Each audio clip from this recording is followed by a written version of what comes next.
Hallo zusammen, ich bin's mal wieder, euer Michael, und heute gibt es von mir ein Video zu dieser Kamera hier, und zwar handelt es sich dabei um die OM System OM5 Mark II. Knapp 2 Jahre nach dem Release der ersten Version der OM5 gibt es jetzt hier also die Mark II, die zweite Version. Die kommt mit einem kleineren Update. Es ist nicht so, dass sich da alles drastisch geändert hätte oder sowas. Innerlich hat sich an der Kamera meiner Meinung nach fast gar nichts geändert. Ihr habt immer noch denselben Sensor und so weiter, aber bei der Software hat sich ein bisschen was getan. Und zwar habt ihr hier jetzt das neue Menü von OM System, welches ihr auch in der OM1 Mark II oder der OM3 findet. Und das ist meiner Meinung nach dann doch schon deutlich besser als das alte Olympus-Menü. Ihr könnt hier sehr viel mehr einstellen, beziehungsweise die Einstellungen einfach sehr viel einfacher finden. Und das macht schon mal sehr viel aus, eben an der Bedienung von der Kamera. Aber es hat sich auch so noch was geändert. Und zwar äußerlich. Der Griff, ihr seht es hier, der ist jetzt ein bisschen größer geworden. Und dadurch liegt die Kamera auch ein Tick besser in der Hand. Jetzt ist es so, es ist eine kleine, kompakte Kamera und die lebt davon, dass sie klein und kompakt ist. Und da kann man jetzt natürlich auch nicht erwarten, dass der Griff mega riesig wird oder das Gehäuse noch ein Tick größer sein wird, damit es eben noch ein bisschen besser in der Hand liegen würde. Aber ich muss sagen, für die Größe und die Kompaktheit liegt die schon sehr gut in der Hand. Der Griff hier hat wirklich was gebracht. Sie lässt sich also sehr gut handeln. Ich habe es meistens mit so einer kleinen Handschlaufe hier noch genutzt, weil dann hat man eben die Sicherheit, gerade wenn man irgendwo unterwegs ist, für was die Kamera dann natürlich auch gedacht ist. Da ist so eine kleine Handschlaufe immer noch ein bisschen von Vorteil. Wenn man das Ganze aber so betrachtet, ihr seht es jetzt hier, es gibt eine neue Farbe, diese Sandfarbe, die gibt es neben Schwarz und Silber jetzt auch noch. Mir konnte aber nicht genau gesagt werden, ob das Ganze limitiert sein wird oder nur zu Beginn limitiert, beziehungsweise eben nicht in so hoher Stückzahl verfügbar sein wird. Da gibt es noch irgendwie, ja, das ist noch ein bisschen offen.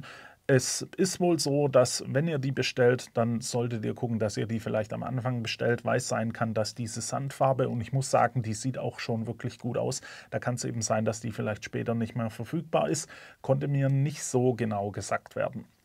Ansonsten haben wir beim Gehäuse eigentlich fast keine Änderung. Eine Änderung ergab sich hier eine, und zwar habt ihr hier oben statt diesem Belichtungsknopf, wo ihr die Belichtungskorrektur ändern könnt, habt ihr jetzt den CP-Knopf für die computergestützte Fotografie, welche in der Kamera Einzug gehalten hat, beziehungsweise ein bisschen ausgebaut wurde. Der Knopf ist schön, es ist aber jetzt so, dass ich die Funktionen eigentlich auch sonst übers Menü abgerufen hätte, und ihr könnt es hier frei belegen, deswegen ihr könnt euch da eine Belichtungskorrektur auch noch drauflegen.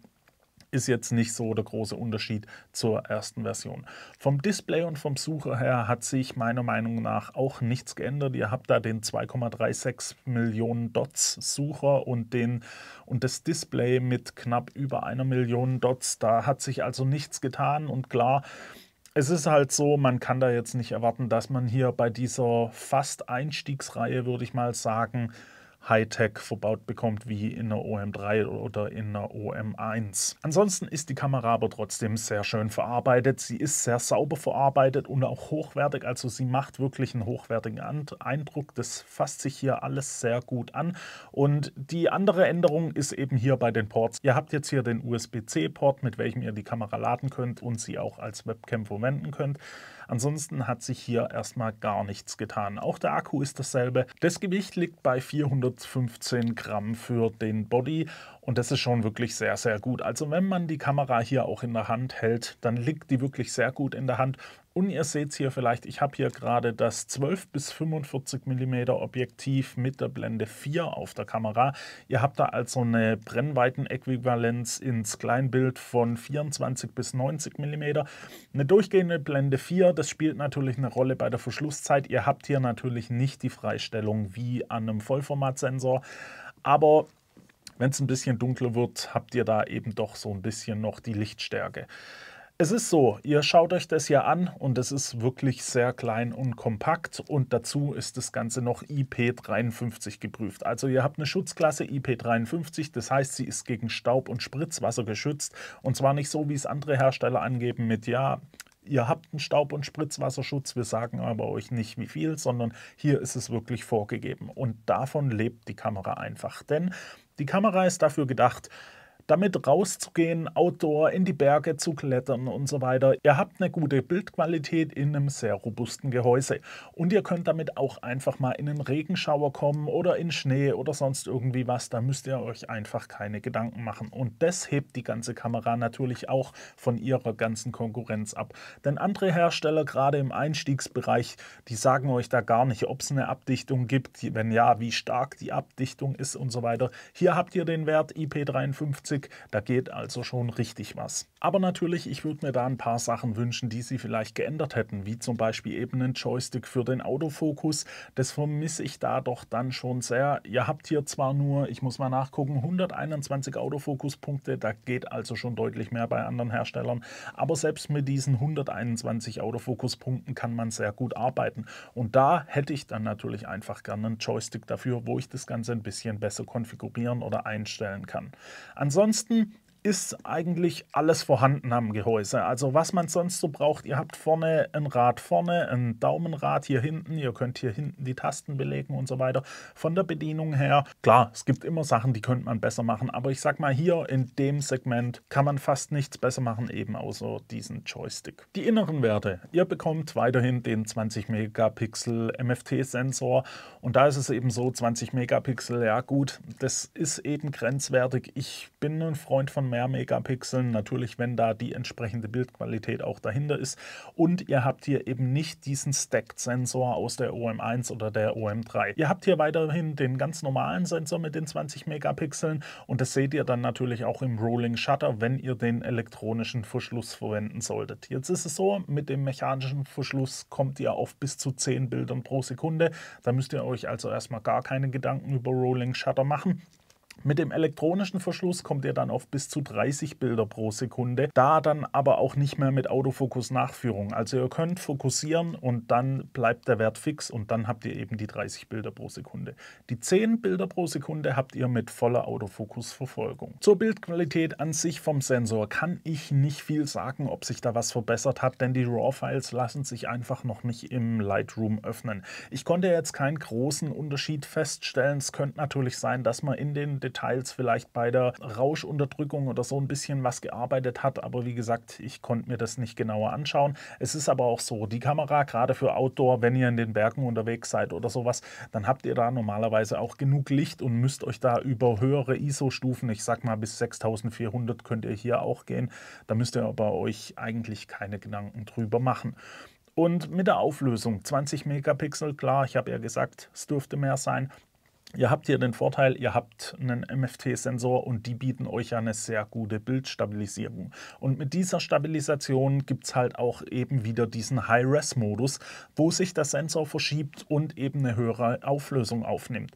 Und hier in der Kamera habt ihr jetzt eben auch 50 Megapixel aus der Hand und 80 Megapixel vom Stativ. Das heißt, wenn ihr damit wirklich irgendwo unterwegs sein sollt, in den Bergen, in der Stadt oder was weiß ich wo, und ihr braucht eine hochauflösende Aufnahme, dann ist es hier auch möglich. Das geht eben mit diesem MFT-Sensor, der gut stabilisiert ist, sehr gut. Und zur Bildstabilisation sowieso gesagt, ich habe hier mal ein Video bei 400 mm, also mit dem 100-400. Das sind 800 mm im Kleinbildäquivalent und das ist aus der Hand gefilmt und schaut euch mal an, wie gut es stabilisiert wird. Da kann man also wirklich nicht meckern. Den Autofokus hatte ich ja gerade schon angesprochen. 121 Autofokuspunkte, das ist jetzt nichts, womit man angeben kann. Da sind andere Hersteller schon deutlich drüber, aber man kann damit schon gut arbeiten. Also ich habe auch mit den 1.2er Objektiven hier ein bisschen das ausprobiert im Porträt und so weiter und das funktioniert auch wirklich sehr gut. Ihr habt eine Motiverkennung für Menschen mit Gesicht- und Augenerkennung. Das ist super, das wird auch getrackt, auch wenn da was auf euch zukommt oder so, erfasst es die Kamera sehr gut und verfolgt es sehr gut. Es gibt aber eben ein großes Aber und das ist die Motiverkennung an sich, denn die funktioniert eben wirklich nur für Menschen. Ihr habt da also keine Erkennung für Tiere oder andere Objekte. Und das ist schon ein bisschen schade, weil das bieten andere Kamerahersteller jetzt im Einsteigerbereich auch. Und ich weiß nicht, vielleicht kommt da mal noch ein Update. Es kann aber auch sein, dass einfach der Prozessor und so weiter dafür vielleicht zu langsam sind. Ich kann es euch nicht genau sagen. Es tut nur ein bisschen weh, gerade wenn man nämlich vielleicht in den Bergen unterwegs ist mit einem großen Tele, beziehungsweise großes Tele, das 100-400, das ist nur so groß, das kann man auch mal mitnehmen. dann hätte man vielleicht doch eine Motiverkennung gerne für Vögel oder sowas, bietet die Kamera einfach nicht. Und das ist schade, gerade weil es ja auch in der OM3 und der OM1 eine richtig gute Motiverkennung gibt. Also die erkennt ja wirklich die kleinsten Tierchen bzw. Vögel im Gebüsch und so weiter. Das hätte der Kamera schon gut getan. Aber klar, es ist halt Einstiegsbereich, Einsteigerkamera, sag ich mal, oder so. Einsteiger mittelmäßig, irgendwie was in der Richtung. Und da kann man halt leider nicht alles erwarten. Was die Kamera aber dann doch wieder so ein bisschen von den anderen abhebt, ist eben die computergestützte Fotografie. Das heißt, ihr könnt euch da einen Live-ND hinzuschalten. Ihr habt hier diesen Sternen-Autofokus und so weiter, Live-Composite und das. Und da geht halt schon so ein bisschen was, was andere Hersteller nicht können. Und das bringt natürlich auch wieder Vorteile. Gerade gehen wir mal davon aus, ihr seid in den Bergen wandern. Ihr braucht halt einfach keinen ND-Filter, wenn ihr jetzt für irgendwas eben einen ND-Filter haben wolltet. Da müsst ihr das nicht mitschleppen. Ist hier natürlich ein Vorteil. Aber leider gibt es auch da einen kleinen Nachteil, eben wegen wahrscheinlich, ich gehe mal davon aus, der Sensorgeschwindigkeit. Und zwar habt ihr diesen Grauverlaufsfilter, den ihr in der OM3 und der OM1 zuschalten könnt, hier in der Kamera nicht. Also den könnt ihr hier nicht zuschalten. Und gerade wenn wir bei Landschaft sind und man vielleicht so den Himmel mal ein bisschen runterziehen wollte, da ist es halt schon von Vorteil. Wie das Ganze funktioniert, verlinke ich euch mal in einem Video hier oben. Da habe ich nämlich an der OM1 und der OM3 das Ganze mal getestet und der Großteil funktioniert ja auch hier in der Kamera. Da könnt ihr euch das mal genauer angucken. Das will ich jetzt hier nicht nochmal extra einbauen. Ansonsten hat sich auch im Videobereich fast nichts getan. Ihr habt da jetzt dieses OM Cinema 1 und OM Cinema 2 Bildprofil, was ihr da im Videobereich noch nutzen könnt. Die Werte 4K 30 und so weiter sind aber alle gleich geblieben. Also da hat sich nichts getan, beziehungsweise eben nichts groß getan. Ihr habt hier noch ein Licht, wenn ihr euch aufnehmt. Ihr habt jetzt hinten einen roten Rahmen ums Bild und hier vorne das Licht leuchtet. Da seht ihr, wenn ihr euch selber filmen solltet. Aber ja, ansonsten, wie gesagt, hat sich da auch nicht mehr groß was getan. Und dann kommen wir mal zum Preis von der Kamera. Die soll 1299 € kosten. Und das ist meiner Meinung nach schwierig einzuschätzen, denn im Einstiegsbereich, da gibt es schon deutlich billigere Kameras, auch mit größeren Sensoren. Also ihr seid da im APS-C-Bereich dann manchmal sogar schon im Vollformatbereich in dieser Preisklasse 1299 €. Aber man muss halt sagen, ihr bekommt da eben nicht diese Robustheit der Kamera. Und da kann ich dann OM System schon ein bisschen verstehen. Das ist nicht ganz eine Einstiegskamera, weil sie eben schon gerade von der Wertigkeit vom Gehäuse und eben auch die Abdichtung und so weiter in einer anderen Liga spielt, wie jetzt viele Einstiegskameras, aber auch wie viele professionelle Kameras. Es gibt professionellere Vollformatkameras, die sind auch nicht IP geprüft, die haben keine Schutzklasse, die könnt ihr draußen, ich sag's mal, nicht so einsauen wie diese Kamera. Und deswegen macht es diese Preisgestaltung einfach ein bisschen schwieriger. Ihr habt den MFT-Sensor, ihr habt nur 20 Megapixel, das Ganze aber in einem relativ guten Gehäuse verpackt, mit einer guten Bildstabilisation. Und da müsst ihr dann einfach für euch so ein bisschen festlegen, was euch denn wichtiger ist. Mit der Bildqualität kann man arbeiten. Das ist jetzt nicht so, dass ihr hier eine super schlechte Bildqualität kriegt, wo jedes Handy besser wäre. So ist es auf gar keinen Fall. Die macht immer noch bessere Bilder als eigentlich alle Handys, die ihr so, die ihr bekommen könnt. Ihr habt Wechselobjektive und zwar sehr gute Wechselobjektive. Da könnt ihr eben auch gerade im Telebereich sehr viel Brennweite mitnehmen, ohne groß Platz zu verbrauchen.